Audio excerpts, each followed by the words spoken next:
Hey there, fellow readers. Mrs. Weidman here, and today we're going to be talking about The Red Palace by June Hur. And this is an epic next read for anybody who is a fan of either historical fiction or loves good mystery and suspense books, where there's lots of action and never really a dull moment, and definitely more than one murder or two. So The Red Palace actually takes place in the middle of the 1700s during the Joseon rule of Korea, or what is now known as Korea. And it actually follows a young girl who's 17, and her name is Hyeon.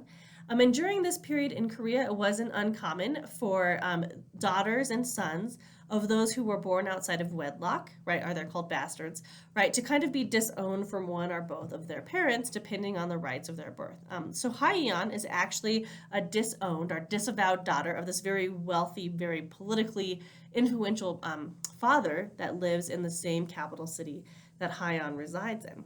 So in order to kind of earn her father's favor and get in her father's good graces, Hyeon works day and night to become a nurse. And she's actually so successful, she eventually becomes a nurse at the royal palace in the capital city, which is kind of like her dream job. It's the highest station she could ever hope to achieve as a young girl in this society.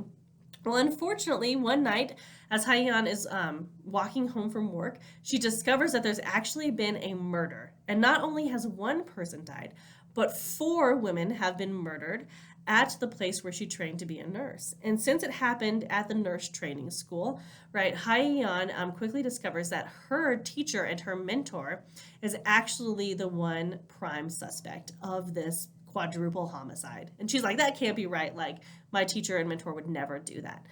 So as she kind of starts in on her own investigation of the murders and what happens, she meets this young police detective named Jin, and she and Jin kind of team up to figure out what really happened, who really killed these four women.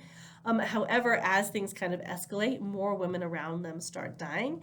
And as they dig deeper and deeper, Hyeon quickly discovers that her link to the palace, and specifically the royal family, might reveal who the true killer is, or the motive behind the crime. So if you love gritty, action-packed books, don't mind a little bit of blood and gore, then I recommend The Red Palace by June Hur for you. See y'all online soon.